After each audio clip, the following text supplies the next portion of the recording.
مومن صاحب یہ فرمائیے گا کہ آئی ایم ایف کا ایک بڑا ہم دیکھ رہے ہیں کہ تفصیلی پروگرام ہے، وہ یہاں پر پاکستان میں عدلیہ سے لے کر جو ہے وہ مالیاتی معاملات تک تمام چیزوں کا جائزہ لے چکے ہیں. تو پاکستان کی معیشت کو کہا یہ جا رہا ہے کہ اس سے جو ہے وہ ایک اسٹیبلٹی ملے گی اور پاکستان کی معیشت جو ہے بائی بک ہو جائے گی اور پاکستان کی معیشت سے وہ تمام چیزیں نکل جائیں گی کہ جو مجموعی طور پہ ملک کو کمزور کرنے کا سبب بنتی ہیں.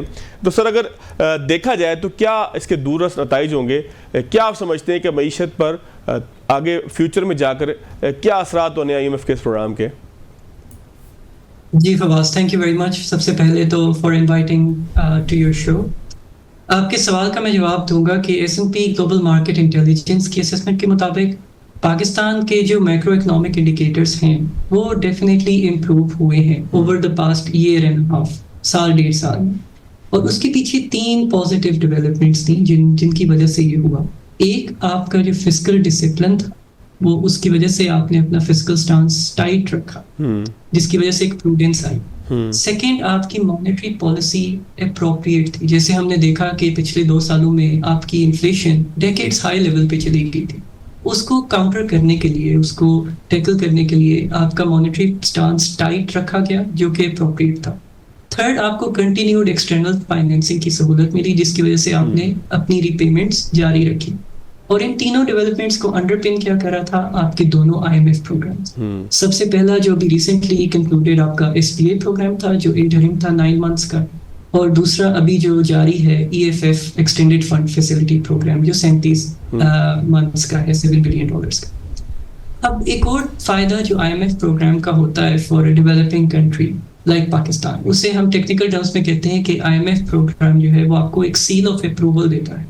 سیل آف اپروول سے مراد یہ کہ جب آپ آئی ایم ایف کی امبریلا کے انڈر ہوں گے تو آپ کے جب اسٹیبلٹی آ رہی ہوگی، آپ کی اکنامک ریفارمز جاری ہوں گے، پروگریس ہو رہا ہوگا اور اسٹیبلٹی نظر آ رہی ہوگی، تو آپ کی گلوبل انویسٹرز جو ہیں ان کا سینٹیمنٹ پازیٹیو ہوگا. سیکنڈ، آپ کا جو اپنے بزنسز ہیں ان کا کانفیڈنس بڑھے گا. جب اسٹیبلٹی ہوگی تو of course businesses perform better. Third, آپ کا جب ریفارمز کو دیکھتے ہوئے آپ کے جو گلوبل لینڈرز ہیں، بہت آپ کے ایگزسٹنگ لینڈرز اور آپ کے پوٹینشیل فیوچر لینڈرز جن کو آپ ٹیپ کر سکتے ہیں اپنی فائنینسنگ نیڈس کے لیے، ان کا آپ کی طرف جو لینس ہوتا ہے مطلب وہ اور آپٹیمسٹک ہو جاتا ہے. وہ دیکھتے ہیں کہ بھئی آئی ایم ایف پروگرام میں پروگریس ہو رہا ہے اور یہ جاری رہے گا تو وی ول سی کہ پاکستان کی اکانومی جو ہے وہ آپٹیمسٹک اس کا آؤٹ لک نظر آ رہی ہے. اور اس کے رزلٹ ہمیں نظر بھی آئے. آپ اگر دیکھ لیں پچھلے فسکل ایئر 24 میں آپ کا کرنٹ اکاؤنٹ ڈیفیسٹ جو تھا وہ 48% ریڈیوس ہوا تھا، آلموسٹ ہاف ہو گیا، which is a major development. وہ پروگریس آپ کی کنٹینیو ہوئی پہلے سال first half of the fiscal year 2025 میں. اگر آپ دیکھیں تو آپ کا کرنٹ اکاؤنٹ ایکچولی سرپلس میں چلا گیا 1.2 بلین کے. اس کے پیچھے آپ کے ایکسپورٹس انکریز ہوئے اراؤنڈ 7%، اور آپ کا سب سے بڑا ڈرائیور تھا آپ کی ریمیٹنسز انفلو جو ہیں وہ 33% ایئر آن ایئر بڑھی ہیں. اس کے پیچھے آف کورس آپ کا جو آپ نے فارملائزیشن ایفرٹس کی کہ آپ کی انفارمل جو ہنڈی حوالہ سسٹم سے ریمیٹنسز آ رہی تھی ان کو آپ نے ری ڈائریکٹ کیا بینکنگ چینلز کی طرف، تو اس کا بھی بہت بڑا رول تھا. اور اس کی وجہ سے کیا ہوا کہ آپ کے فارن ایکسچینج ریزروز جو ہیں وہ اراؤنڈ 1.4 ٹائمز بڑے ہیں دس فسکل ایئر الون، اور وہ 11 بلین سے اوپر کھڑے ہیں اس وقت. آپ اگر فسکل سیکٹر کو دیکھ لیں اس کے ساتھ ساتھ تو 20 سال بعد پہلی دفعہ فسکل ایئر 24 میں پاکستان کی گورنمنٹ نے پرائمری فسکل سرپلس دیکھا. پرائمری فسکل سرپلس اگر سمپل ٹرمز میں کہوں تو وہ یہ ہے کہ اگر جو آپ نے انٹرسٹ پیمنٹس کرنی ہیں ان کو اکاؤنٹ کر لیں آپ، ان کے علاوہ آپ نے جتنا ریونیو اکٹھا کیا اس سے کم آپ نے اسپینڈ کیا، تو اس کی وجہ سے آپ کا سرپلس جمع ہوا. This was done for the first time in over 2 decades in Pakistan. تو یہ ایک بہت میجر ڈیولپمنٹ. تو احمد مبین صاحب آپ کہہ رہے ہیں کہ ایک پازیٹیو جو ہے وہ پاکستان جو ہے وہ پازیٹیو گروتھ کی طرف جا رہا ہے.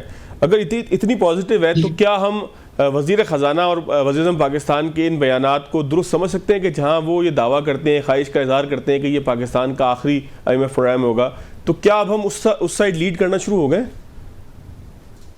جی دیکھیں، آئی ایم ایف کے پروگرام کے اندر پروگریس بالکل آئی ہے، لیکن آپ کا جو ایکسٹرنل اور فزیکل سیکٹر آؤٹ لک ہے وہ چیلنجنگ ہے ابھی بھی.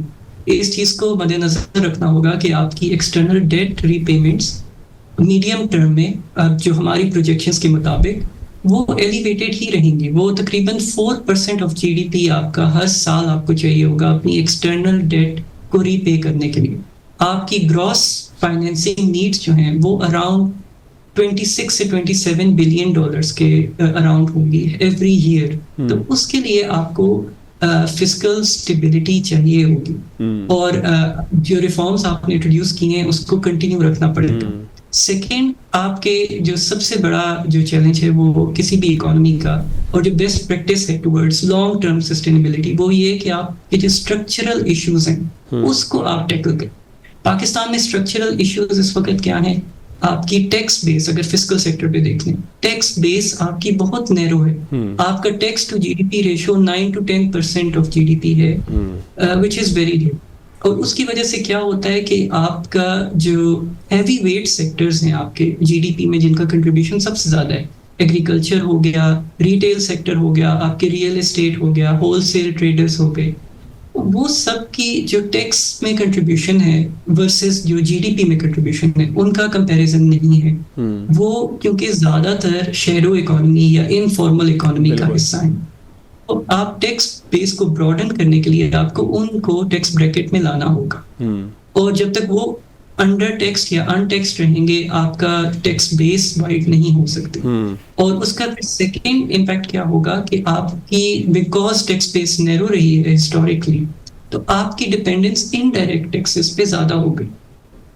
وہ اس کو کاؤنٹر کرنے کی ضرورت ہے گورنمنٹ کو. That can also only happen جب آپ کی ٹیکس بیس بڑھے اور آپ کی ڈائریکٹ ٹیکسیشن زیادہ ہو. احمد مبین صاحب, آپ کی جو گفتگو ہے میں اس سے یہ فیل کر رہا ہوں کہ جو گورنمنٹ کی خواہش ہے بڑے طویل عرصے سے, گورنمنٹ کیا ریاست کی خواہش ہے کہ ہم ریفارمز کی طرف جائیں, معیشت کو جو ہے وہ ڈاکومنٹڈ کریں, ٹیکس بیس کو جو ہے وہ بڑھائیں.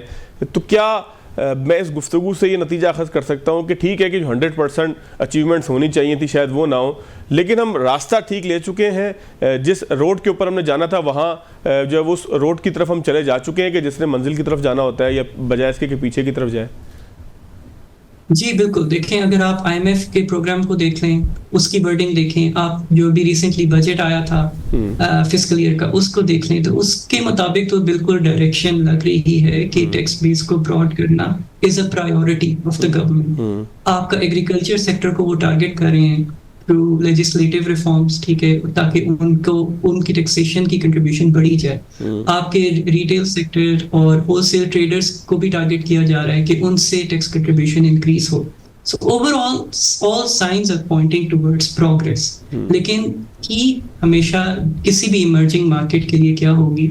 ریفارمس کی کنٹینیوٹی, پالیسی کی کنٹینیوٹی. اگر یہ کنٹینیو رہتا ہے, اور of course another thing that I would like to highlight کہ اس میں ٹیکس بیس کو بڑھانے کے لیے پروونشل ریونیو جنریشن, صوبائی جو آپ کے ریونیو جنریشن ہے وہ ہسٹوریکلی بہت ویک رہے ہیں. تو اس کا ایک اسپل اوور ایفیکٹ کیا آتا ہے کہ وہ آپ کے فیڈرل ریونیوز کے اوپر ان کی ڈپینڈنس بڑھ جاتی ہے. تو دیر شوڈ بی ریفارمس کہ صوبوں کی جو ریونیو جنریشن ہے وہ اسٹرینتھن ہو.